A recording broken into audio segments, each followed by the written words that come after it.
welcome to this month's instalment of our monthly seminars from the Creative Industries Research and Innovation Network. I'm Dr. Hannah Yellen, Reader in Gender, Media and Culture here at Oxford Brookes, and I'm the Chair of the Creative Industries Network. Now, before we get on to today's topic, I'm keen to announce another event series which we will be running. It's going to be called A World Without. And in it, we're inviting colleagues to come and speak about the disciplines that I heard are under threat of redundancy or even closure here at Brookes.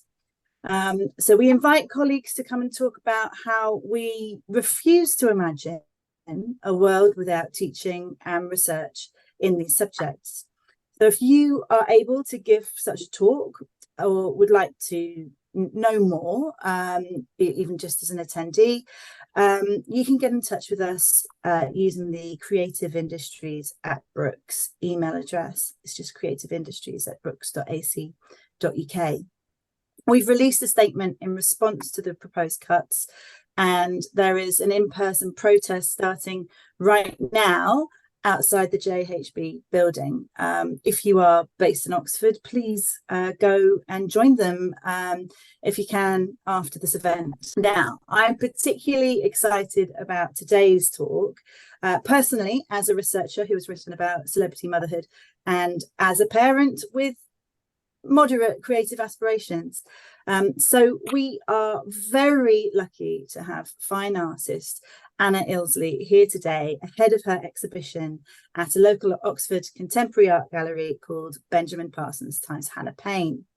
Her solo show, Underbelly, features Anna's works which explore the maternal body, and it opens on Friday and runs until the 22nd of December and is curated by Christian Day. So to celebrate this fabulous exhibition, we have a discussion between Anna, fellow fine artist Simon Foxall, who joins us from his studio in the hills of northern Italy, art critic Helena Haimes, who joins us from New York. So today's event is simultaneously utterly local, being about a show happening a short walk from campus, and also simultaneously fantastically global. So thank you all for being here today, especially Helena. This is a breakfast meeting for you, isn't it? So soon I will hand over to Helena and then Simon, who will briefly respond to today's topic before Anna gives a talk, which should take us to around about 1:30. We'll then have around up to 20 minutes of discussion between our three guests, and then I'll come back to facilitate around 10 minutes of audience questions. So for our audience, you can put those questions in the chat as you think of them, or you can raise your hand to ask them verbally at the end. Both are fine. But first, in our eagerness to build as a network bridges across disciplines, I'm really very happy to welcome our colleagues from Midwifery and anyone else in the audience who has come from health and life sciences. We are ever eager to expand our network into corners of the university you wouldn't necessarily expect to find conversations about the creative industries. So I would just hand over to Dr. Ethel Burns, who's a senior lecturer and researcher in midwifery, to give a few words before we begin. Thank you, Hannah. I'm excited about this webinar, both as a midwife of some vintage, so I've seen cycles of things, and I've worked not just in the UK, I've had the privilege of working on projects across different cultures. And so I'm excited from that perspective, also as a midwifery educator, because we are global citizens, and a researcher, because I think this kind of event is really important at this moment for many reasons, because it offers an insight, from what I understand will be a historical reality versus sanitized perspectives around pregnancy, childbirth, transitioning to parenting, which I think is terribly important, particularly in the current context of an ever more thrusting presence of social media, celebrity culture, and exerting a very powerful influence on maternal expectations and experiences. And I think also it ricochets onto maternity caregivers. And there's also a kind of sub thing going on within this context of perfection and high super expectations during this pivotal moment in families, in the lives of families. And it's the prevalent risk-adverse care culture. So this is where I'm excited about it. So thank you. Thanks so much, Ethel. So I'm going to introduce our first speaker. Helena Haimes is an arts writer who writes catalogue essays, book introductions, features and reviews for publications like the Brooklyn Rail, Map Magazine, Objective Journal, Temporary Art Review, Garage Land Magazine and Doggerland Journal, amongst others. And she, as I said, she joined us today from New York. Thank you very much, Helena. Hi. So yeah, I'm condensing this as much as I can. I've got quite a lot to say within my 5 minutes, but so I've known Anna for 22 years. So we studied Art Foundation together at Norwich School of Art, and as far as her practice goes, in all that time, it's been pretty unwavering, and she's always just kind of got on with it, no matter what else has been going on in her life. So it wasn't, for all the artists I know, it makes perfect sense for me to be here talking about work she's produced during a period of life that many people still think can spell doom for an artist's productivity, that can even tank their career: motherhood. And I say motherhood rather than parenthood because, not to state the bleeding obvious, but there's still very much a gender care gap, with women disproportionately, though obviously not exclusively, taking on much more of the grind of parenting. And this has its roots in centuries of inequality and oppression, again stating the bleeding obvious. For me, my interest in art and maternity can really be divided into two distinct but related strands. So this is part of the first strand. So structural inequalities and prejudices in the art world and society at large put artist parents at a severe disadvantage. I have very little time, as I said, but here are some of the big ones. So a culture of discrimination, there's very real in the art world. That means many artists feel they need to choose between career and family. For artist mothers or other primary caregivers, there's often a disarming lack of interest, combined with a reluctance to confront systemic limitations and structural issues that put them at a severe disadvantage. There are endless accounts I could regale you with. Pregnant artists report commissions drying up after frosty studio visits with male and female curators. Art school tutors scoffing at what they call mummy work, as in art that dares to reflect on the experience of motherhood. And even Tracy Emin's favourite comment: there are good artists who have children. Of course there are. They're called men. And time for care, time for self. Artist parents literally have a lot less time, physical energy and mental energy to spend in the studio on reflecting, reading, seeing other work. It's highly questionable, I think, that primary caregivers should feel at all pressured to make work while caring for a young baby. Many of them feel they'll drop off the art world's radar if they take time away. And no time for the post-private view pub chats. The art world in general has extremely high expectations of availability and flexibility that aren't just an issue for artist parents, but for anyone without the money, ability, or time to travel widely, attend art events, openings, and be highly responsive, all of which are widely expected. Now, there are solutions to some of these issues, but many of them are easier to articulate than implement, though there's definitely change afoot. A change in attitude. So this is why shows like Underbelly are so important, because they show not only that the experience of motherhood can be a serious and relevant subject for art making, deserving of a prominent solo exhibition, but that there has been a push by gallerists and other stakeholders to make the exhibition happen in the first place. Affordable childcare, pretty self-explanatory, I hope. More specific funding and opportunities for artist parents. For example, there's a residency program here in the States called Interlude, which provides accommodation and facilities for 2 to 3 weeks for artist parents. And as far as the UK goes, many things could happen, but the Arts Council really needs to start allowing childcare expenses on grant applications, for example. I think that would make a massive difference. And institutions to like working on being as welcoming to artists with children as they are to visitors. So galleries and museums anticipating that artist parents will need to allow for childcare when it comes time to install and attend an opening, and they're unlikely to be able to pull the all too common all-nighter to finish an installation. So for much more on this topic, this is the book I recommend you all read if you haven't already. It's the Hetty Judas book, How Not to Exclude Artist Mothers and Other Parents. and it provides an incredibly thorough, deeply researched, and really crucially important take on all this. The second strand is more what we're talking about today, right? So male and female artists have obviously been making work about the experience of motherhood for centuries, from the idealized, blissful portraits in Madonna Lita, this is Da Vinci, or Klimt, Mother and Child, to the far less idealized and ambivalent paintings of Alice Neel. This is Nancy and Olivia, in which Neel painted her daughter-in-law and grandchild, and it's typical of the anxious, awkward ambivalence of Neel's portrayals of motherhood. And then we've obviously got Bourgeois, Louise Bourgeois. She was also one of the first to explore her own intense, conflicting feelings towards her own mother and her children. This is Umbilical Cord.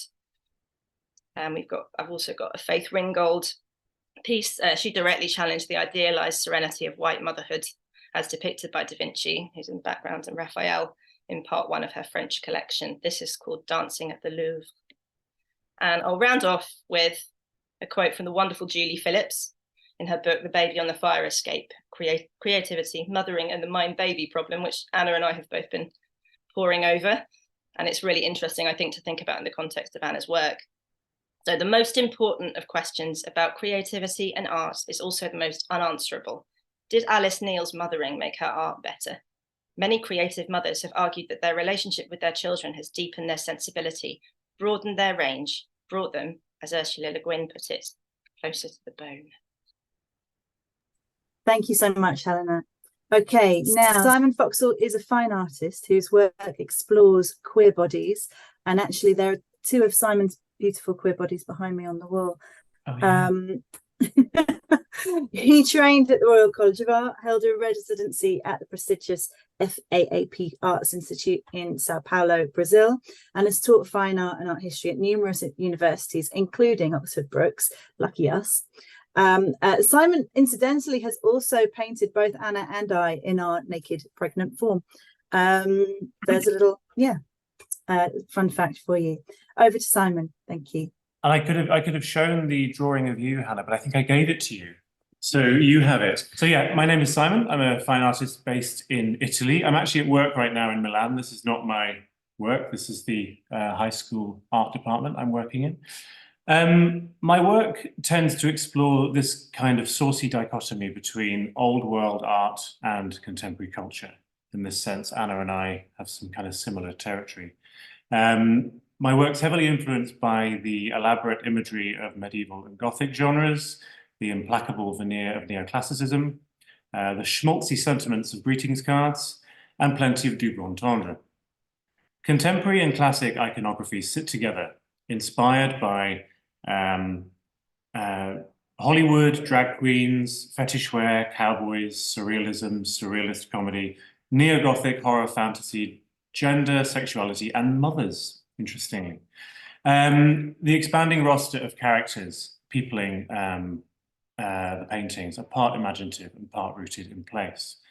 I'm not myself a parent. In that sense, I have a slightly different perspective on this topic that we're touching on today. I also don't have the instinct to become a parent. So the maternal plays something of an oblique role in my work, although it's something of a recurring motif.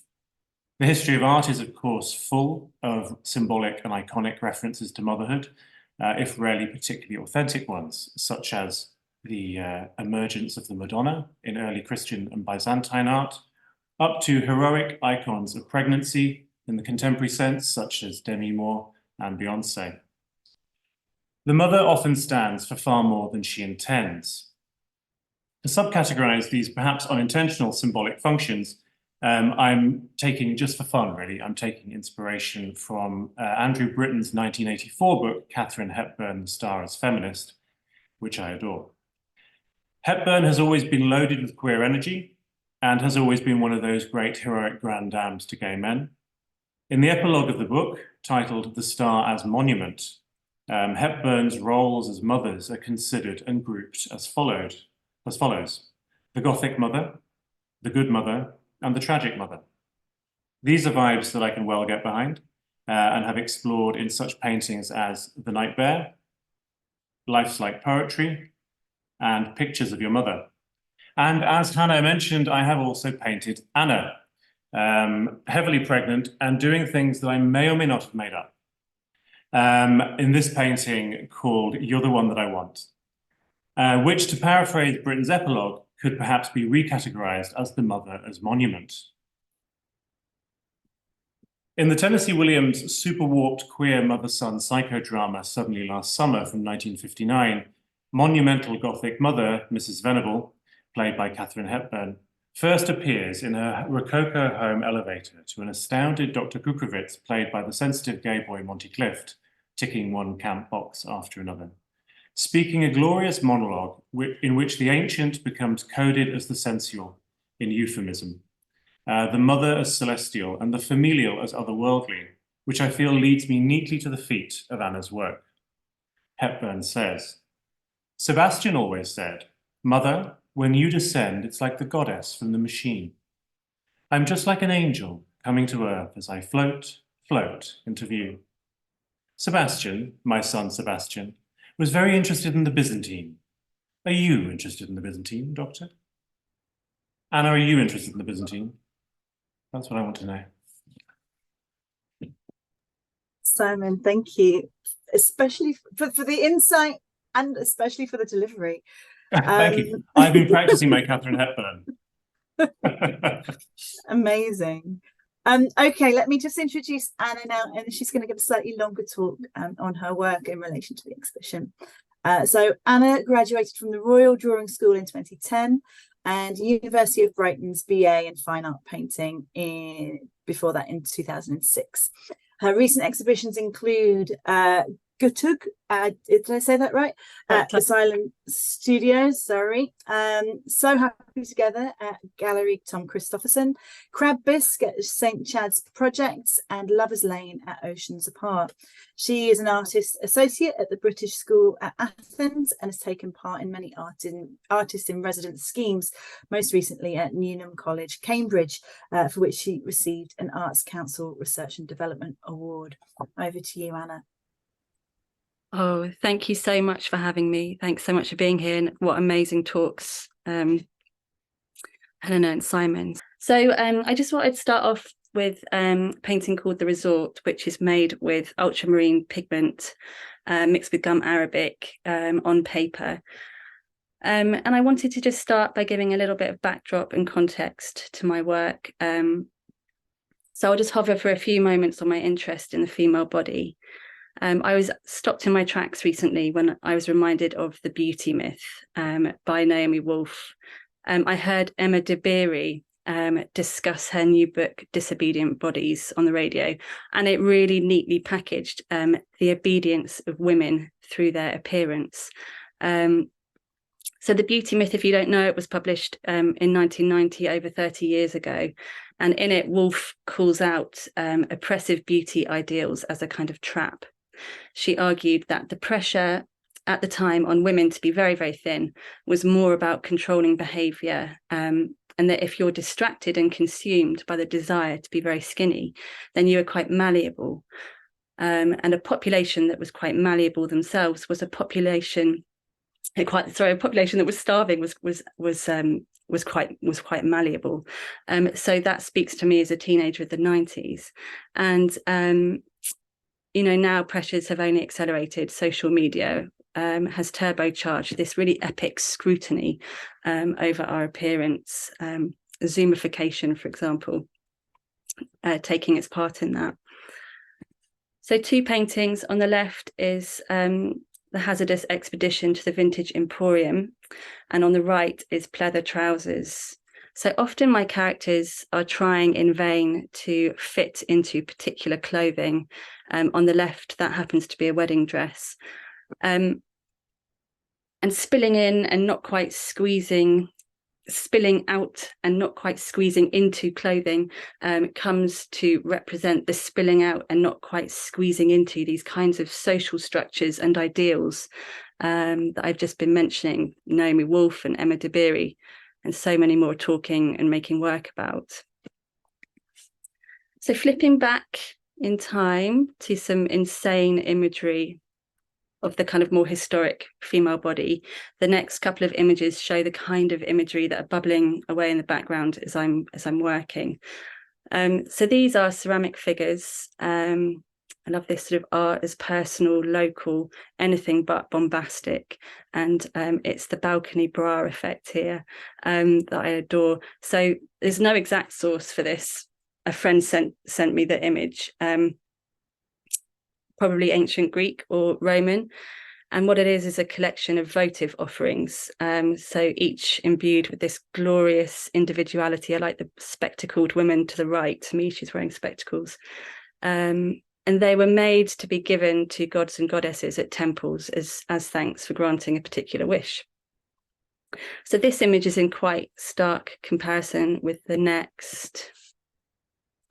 This was dubbed the Tree of Fertility by Tuscany's tourist board. But if you look closely, you can actually see it's a tree with phalluses apparently growing on it. At the base are these women either linking arms on the right there, on the left, pulling each other's hair, someone possibly reaching up to pluck a phallus from the tree. These sort of diabolical crows flying to and fro. So it was made in 1265. And it was discovered in the 2000s, pride of place at Massa Marittima in Tuscany in Italy, at the public fountain there. So I need at least 20 minutes to talk about this. So I'm going to leave you with the possibility that this is one of the first images of witchcraft made. And there's just a great deal of obscure questioning that surrounds this image. So I wanted to include it. I was lucky enough to visit actually around about 7 years ago, during a residency. So this painting is called Hag. I just wanted to show a couple of more explicitly witchy paintings. There's undertones of witchiness probably throughout all my work. This one's called Trick or Treat, both acrylic ink on paper, around about A4. So moving on to the pram in the studio.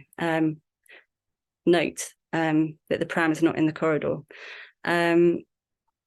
I personally went back to work when Gwen was about 6 months old. It's when she could sit up. She was just less on me, more exploratory, and life sort of started to sort of come together a bit again. Obviously, there was COVID when she was 3 months old, so we couldn't leave the house from the age of 3 months upwards. But at 6 months, the world sort of started to open up a little bit, and I started returning. She went to nursery at about 10 months. Just for 2 hours at first. There was a lot of zipping around in the car. I live in rural Suffolk. So after all of the driving around, I'd find myself with about an hour, maybe an hour and a quarter to paint at the studio before collecting her again and pushing her around the airfield where I work in the buggy for her to get to sleep. This was my painting times when she slept. She never slept at home in the bed. We'd be in the studio or out and about doing something. So she'd sleep for anything between no time at all, because she'd wake up when the door banged, and 2 hours, maybe even 3 hours, which was golden. So my process at that time really came out of Gwen being there, which is important to note. So I worked at hip height, flat on a table. I worked across many different paintings, probably about 15 to 20 at the time. I clocked quite early on that I didn't have the right to paint, and that really helped me not get too frustrated or bitter that I hadn't managed to get anything done that day. And it also, in exchange for that right, I felt every line painted was a triumph, and the visit was worth it. And those slithers of time were really transformative and resulted in some really slow paintings that I could well have, and probably would have, over-egged or overlooked if it wasn't for these enforced interludes. So they were roughly 20 by 30 centimetres, maybe up to about A4, not much more. And I worked in layers, sort of seeking out imagery, uncovering it almost. It was like excavating, losing elements and retracing them maybe through line or through shape. And most of those layers or veils, I think of them as were made with that sort of terpsy, groggy grey. It's the sort of sludge you get at the bottom of the terps pot. It's really nice and clay, with a really nice clay tone. So I was sort of working with dark colours, as you can see. So here's my 1 minute slither of time there on the left, Gwen on the sofa. And on the right is letters on old bodies. So I couldn't possibly have responded to anything other than that present moment, because it could be a 10-second moment. I didn't have time for ideas. I just described the feeling and the process as turning on a tap and imagery pouring out. And when I had to stop, it would be corked. And that was very much how I worked for the first year and a half, I'd say, of Gwen's life. At the time, I was working towards an exhibition at Newnham College, which concluded my residency. So I'm going to show a few paintings from that body of work. This is called Beacon. These are all oil on board and were made during this period. Coven.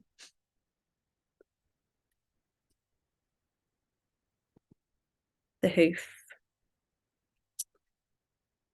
Which leads me on to paintings on paper, which are made with acrylic ink. This one is called Childcare.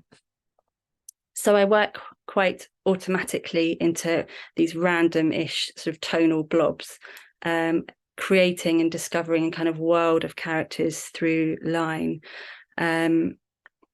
These characters behave as a kind of symbolic proxy for myself and my experiences. So they're very personal works.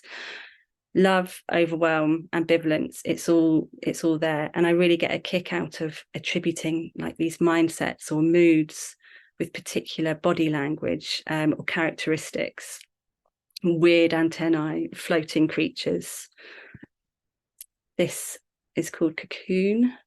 And this process very much rolled over into my larger oil paintings.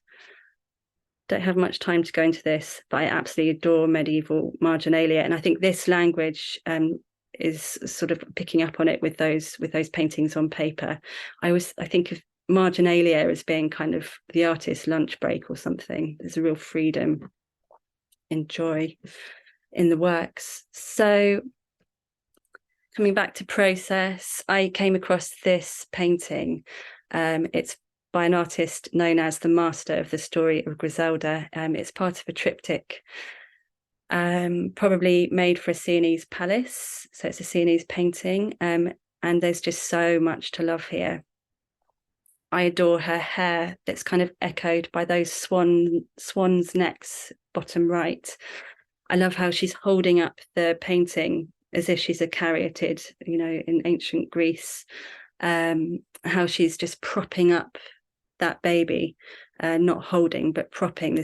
I absolutely loved it. I found it in a local bookshop. So it was finding this painting, and at the time there was all of these cut out swimsuits everywhere, all over Love Island, and I just really relished the idea of wearing one in my maternal postpartum body, just spilling out of it. So it was these ideas that were swirling around that made this quite big painting called Big Mother. It's just over 2 meters tall and just under 2 meters wide. I want to follow Big Mother up with this incredible figure, 8,000-year-old Neolithic figurine. It's been thought of as this goddess mother, which seems to be quite a generic kind of area for many of our ancient figures. Also, possibly it's referencing an elder female. It was found at Catalhoyuk, and it's called The Seated Women of Catalhoyuk. And yeah, it just holds this extraordinary power that you can barely meet her eye, right? So I absolutely worship wall paintings, and these are all medieval wall paintings found in churches. They're all St. Christopher's. They're oversized. they're carrying a child, they are looming usually within sight of the church door, because a glimpse would reputedly keep you safe all day. And I love this magical thinking involved with image making, and that communication between the artist and its audience, wherever they may be. So yeah, it's the scale, the transparency, and the regional differences across the UK. Like a St Christopher in Hertfordshire might be walking through a snowy hills, but a Suffolk St Christopher will be wading with crabs. I swear they get hurlier and burlier up north, and more like cartoony in the south. And you know, this image, along with other such religious iconography, so powerful that it was smashed, whitewashed, and the eyes scratched out. And the Reformation really signifies this immense power of image. And for me, it's the insistent resurfacing of these paintings that makes them so incredibly intoxicating. They made their way back out of the whitewash. So that leads me on to this painting called Eyrie. And Eyrie is a word I came across quite recently. This painting's in Underbelly. It means high nesting point or high viewing point. So I feel a really strong connection with those paintings of St Christopher, not in a religious way. I am interested in all faiths, but I don't adhere to any organised religion myself. But the mothers and children in my paintings are also on a shared mission. The populist newborn imagery, such as bubble baths and boobs and blankets, too often are the cultural image like offered up to represent this incredibly complex, life-changing time. And I am working and wish to paint motherhood as deeply creative, frenetic, taking us to the very edges of our capacity, tolerance, existence, which are all spaces artists know already because it's a creative space itself. So I have 2 or 3 days to paint now in the studio. My studio is super child friendly, as you can see. The whole building where I work at Asylum Studios is incredibly welcoming and supportive, and Gwen has really grown up there. So she plays or paints, and I work to varying degrees, of course. Sometimes not at all day, especially if it's a summer, and other times it can be for hours without much interruption. I try and accept and work with this unpredictability and spontaneity that again mirrors the creative process so completely. Just to touch on and share a few drawings. My background was in drawing. I studied at the Royal Drawing School. So top left is a drawing of a painting at the National Gallery, The Mystic Marriage of St. Catherine. And then the rest are from imagination. And obviously, drawings are things in their own right, but they can influence starting points for paintings. And I found quite useful to use them as a kind of springboard, especially for the paintings on paper that I've been doing. So I just wanted to share a bit of literal process. This image, the black and white, is recorded in my voice notes. It's of this head dislocated backwards, held by the edges of the canvas from tipping further. And in the next image, you can see the work in progress on the left there, and then the finished painting on the right. So as you can see, just a pair of legs survive, and a little bit of the undertone. So I really like that there is stuff held in the layers of paint that is not available to view. And I like that the more that you see, the more you might find. This is very much part of my language and my narrative, and what excites me about paint and painting, what's available to view and what does not meet the eye. Just continuing with another bit of process here. On the left is a drawing that I found in a sort of tome I've got at the studio on the Middle Ages. And I really love the movement in the sort of blacksmiths chapter. And so there's an image of 2 blacksmiths wielding hammers above their heads, and I swapped the roles as I drew, and then made this painting sort of in relationship with the drawing. But it's partly to do with me. It was partly to with movement, sort of inspired by movement. So moving on to finally to just a few paintings which are in Underbelly, which opens this Friday. This one's called The Rocks.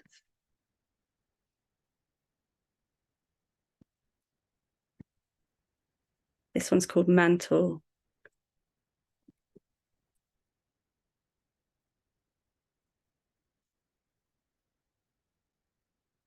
Bodysuit. This one's smaller and that's on board as well. And Night Watch. Aside from bodysuit, these are all oil on canvas and around about 1.5 meters by about 1 meter in scale.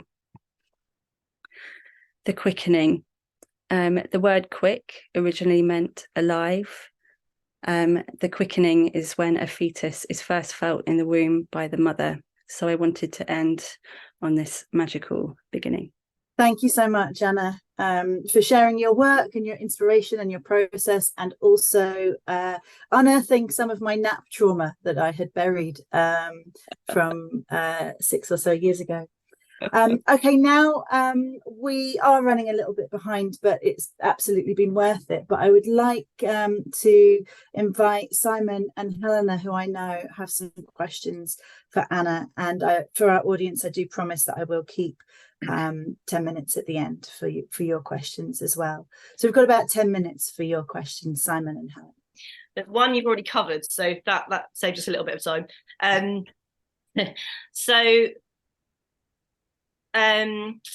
So much of your work, as you just talked about, is influenced by the history of women daring to assert themselves, right? So in the face of societal misogyny, which is 21st century women forcing themselves into uncomfortable clothing, social media.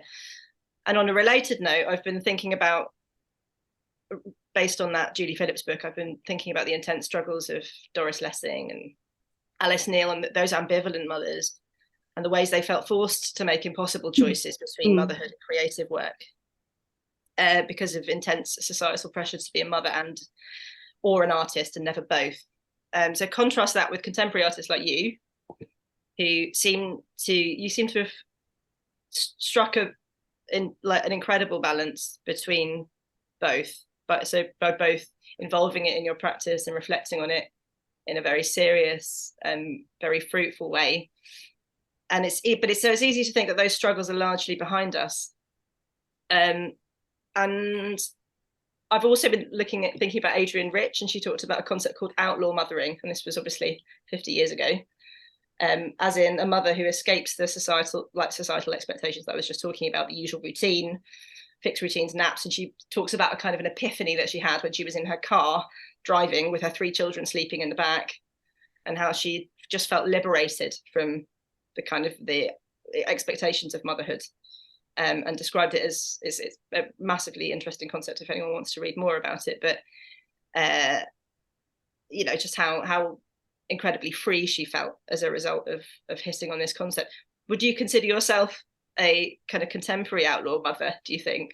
Or can you Yeah, I've loved reading a little bit around Adrienne Rich, and my understanding of it is that she presents this idea that that your personal self-fulfillment is like this sort of key enabler of a child's happiness. So starting with that, yes, I mean, I really agree, and I think that behaving, I believe in role models rather than sort of a child-led kind of way of being. I feel that when I make a decision based on what feeds me, keeps me well, keeps me healthy, and makes me happy doing what I love, such as painting, and I value and prioritize it. So I hope that Gwen will do that also. Are the problems behind us? I'd love to hear your thoughts as well. I'd love to hear all your thoughts on this. I think I covered that a little bit. No, they're definitely not. No, you really did. Yeah, you did in your introduction. Yes. Oh, where to start? No, the problems aren't behind us. Yes. So you touched on private views in your introduction. I find it deeply frustrating that I can't go to most private views. Tom is an intensive care nurse, Gwen's dad, my partner. So his split shifts mean that, there's not like this every evening I've got to go and do my thing. So it'd be amazing if private views, and they are starting to shift, could become daytime, if we could have more of these online talks and discussions. They're also recorded, so you can watch them at leisure. All of these things make for a much more inclusive community. And, I would say that this online, especially since COVID, when we went thoroughly online, it does mean that we don't disappear off the face of the planet.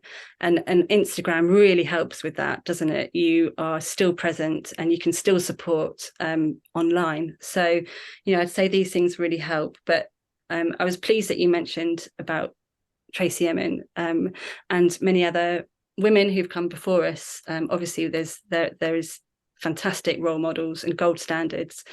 But I really was afraid of becoming a mother, and I really did believe it would be the end. That was just my intrinsic, and you unpack something and uncover it and look at it and say, what? No, of course not. But that was just my sort of set cultural stock belief. And I know that other female artists had the same fear. I thought, oh no, I need to be earning over £8,000 to be a mum. I need to have gallery representation, all of those things. So yeah, that's what I think, partly what I think. Obviously that's a long conversation to have. Absolutely. Yeah, but great question. Simon, did you want to come in here? Yeah, so I was really, really interesting to hear you talk about these kind of very kind of institutional, kind of structural kind of impossibilities. And that's kind of also where I wanted to come back in and think about also the art historical context of your work. I made a little note of something you said when you were speaking, which was about anything but bombastic, referring to the sculptures, and then in the same sentence referred to the balcony bra. I thought, well, I mean, that's quite bombastic where I'm sitting. I mean, I feel like, so this kind of, but I thought that was a really interesting little kind of picture of this kind of constant to and fro, which exists, this constant being between one thing and another. And the sort of famous glorious speech in the recent Barbie movie, about exactly that kind of impossibility. And then tracing it back, as you do, to ancient imagery, to witches, the idea of the witch forever being this woman who couldn't win, and so this, I just wondered if you could expand a little bit more on your relationship to research and the impossibility, and how that might also appear in some of the kind of surrealist elements of your work. Yeah, so I mean, yes, that America Ferrara speech is just completely insane on Barbie, just describing that tightrope walk required. So I spent, popping into the research part of your question, I spent 3 months in Athens, at the British School at Athens, researching the kind of evolution of the divine goddess, and I don't want to get stuck, but moving from the divine goddess seemed to sort of move into witches. And I saw this in the eyes of Aphrodite, for example. So Aphrodite, I remember coming across this image at the British School Athens of an Etruscan Aphrodite. She was teeny weeny. She had a staff, Gandalf staff. She sort of almost had an eyebrow raised, legs apart, vulva in full view, proudly naked. And I just thought, yeah, right, this is the goddess of love and sex, and not that crouched Venus that we see in the British Museum, not the Botticelli Venus sort of coming out of her shell, holding her hands over her genitalia, looking down a bit. Her hair looks great. She's about to be clothed from either end. So yeah, Botticelli gets out stock free. I just think she was really stitched up. And I've seen other images as well that I've always thought, oh, I'd love to think more about her relationship with witches, because I saw this amazing image of her painted on a goose, flying on a goose through the night. Now that has a very clear relationship with Mother Goose, with witches flying at night. It's just like, oh, so many interesting connections there. And yeah, I mean, I've just got a lot of enthusiasm for the portrayal, the way that women's bodies are presented to us across history. Fascinated always. As an artist mother, have you found yourself excluded from any aspects of the art world, other aspects of the art world, or have there been any people or institutions who you found especially supportive and understanding? Great question. Yeah. I mean, on a personal level, my most recent studio visit, we were struggling to find a time, and she said, "What's the obstacle? Is it Gwen? Bring her." And I have that a lot at my gallery in Spain at Vasto. Say, bring the kids, come, bring them. We'll look after you. But I'd say that the big one that I feel is so easily would be so easy to sort out is residencies. And you mentioned a residency in the US that I would have. But it's always, but especially here in the States, I won't go into it too much, but it's there's a terrible scene here for artist parents, even worse, I would look in the UK, really? For reasons I would. But 2 weeks maternity leave, so Interlude is always held up as this kind of shining example of what could be done, and so carry on. Residencies, why residencies in particular? Just because they'd be so easy to do. It would be so simple to give a little funding, just enough so that when you've been and gone, you haven't like really missed out on the income that you'd normally have each week. So just a little bit of funding and a little bit of extra space. Done. What a fantastic opportunity it would be to travel with your family, to split childcare with other artists' parents. I've recently proposed a residency to an institution where 3 artist parents would go to this place for a residency. We'd use the 4th space as a creche, and we'd split the childcare. But why is that not? Why? Of course you want to be the change that you want to see, but I feel like there could be more responsibility taken from institutions to dream this stuff up. There are parents everywhere. Everyone knows how to make it work because they already are. So why aren't we making that integral to an institution and what they're offering? So I feel like residencies, let's nail that, because it can be nailed so easily, in my opinion. Absolutely. And that, as you've mentioned, time, space, they're always valuable to artists, but it's especially difficult to carve out for artist parents, isn't it? Yeah, time, space, and also connection. Connection is hard. Face-to-face connection is tough. And you find yourself operating on a very low level, very phonic, earthy kind of level a lot of the time with kids around. It's dinner, it's doing wheeze, it's just very, very basic, isn't it? So like other connection and being able to travel with thoughts and ideas, amazing. Yeah, really influential and amazing. Yeah. Picking up where you're talking about ideas, and again, something else that you said when you were speaking about having no time for ideas, and I thought that was a really interesting. The idea of the idea sounds a bit meta. It seems like this quite kind of modernist concept, the big idea, which usually then goes hand in hand with like the big male artist, which of course means the big white male artist, and so this kind of the idea of the idea and the kind of patriarchal structure of modernism and art making seem to kind of go hand in hand. And then, picking up on surrealism again, of course, one of the things with your process, when you showed those three process paintings, which I thought was really interesting, because I actually hadn't seen your work at those stages and how much it changed. There's something of this kind of automatic surrealism going on, which maybe its very core, although technically an idea, is kind of about not having an idea. And I just wondered how that kind of feeling of a lack actually could potentially be kind of something quite utopianistic, given the structure of your life as it is. Right. Yeah. I mean, I do think surrealism has the makings for utopianisticness, because it is kind of label free, isn't it? It's like combinations of beings and spliced information taken from whatever context. It's incredibly freeing. And like my process is really automatic in the studio. And although I might be like, oh, that would be a great starting point for a painting. That's as far as I can go in terms of what the outcome will be. I don't know. But I would say that with the paintings I was working on for this show, it was a different kind of growing experience. So, those paintings, those smaller paintings that I was showing on board when Gwen was small, I could work on those in the studio in a way that I really struggled to paint with her this summer, for example, on the bigger canvases, because I was working with light a lot more. I was working with that initial like cadmium paint layer.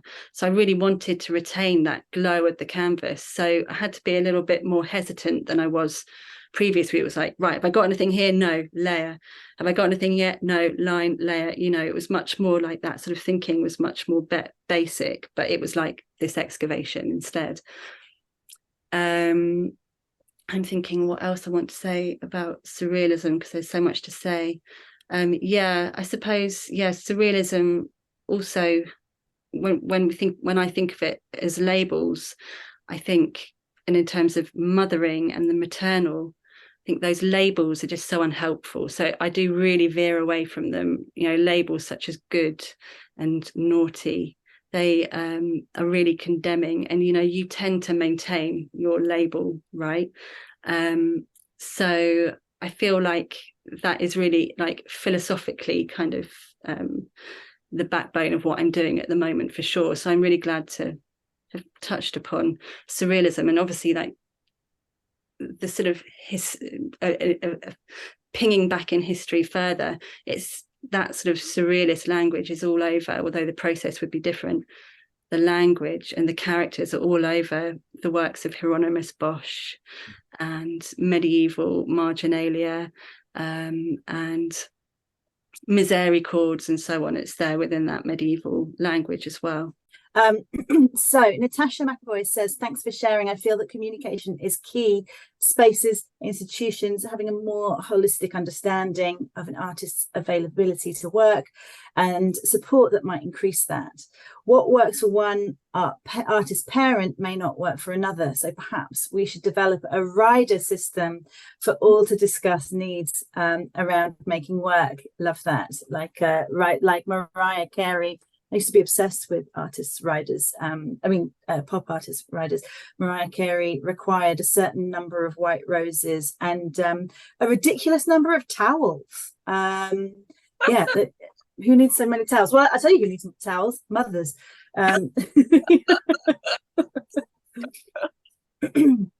So Anna, do you want to quickly respond to that? We've just got 1 minute left. Yeah, I completely agree. And my experience is really bound upon the fact that I have one child.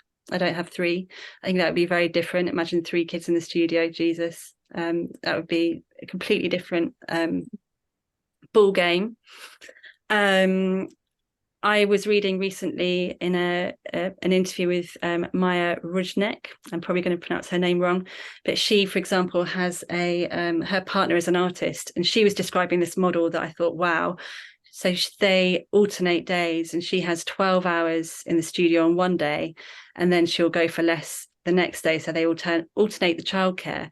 But she described that long day in the studio as being a day where I can just forget that I'm a parent, and that being really important to her. And I think that you can see that in her paintings as well. So absolutely, let's pull the experiences, and let's see where the common ground is as well. And every experience, of course, is completely different. And you work with what you've got and who you are. I always think I was that artist in the Life Room where they were giving the 2 minute, here, you got 2 minutes to draw. And I'm like, yes. 2 minutes, great, give me the restriction, because that helps me produce and it helps me make, and I like working with that. Whereas for the next artist, that's not going to work. So yeah, There, I'm giving my digital emoji applause. Please, everybody, join me in thanking all of our speakers, and especially wishing Anna good luck for the show starting on Friday.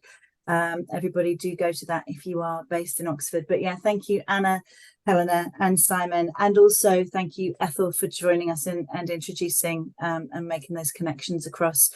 Please come to our future events and sign up to our newsletter to hear about them, and follow us on social media and so forth, especially the festival in April. Thank you all for coming. It was a really well attended session. We appreciate you making the time. See you again soon. Thank you so much. Thank you.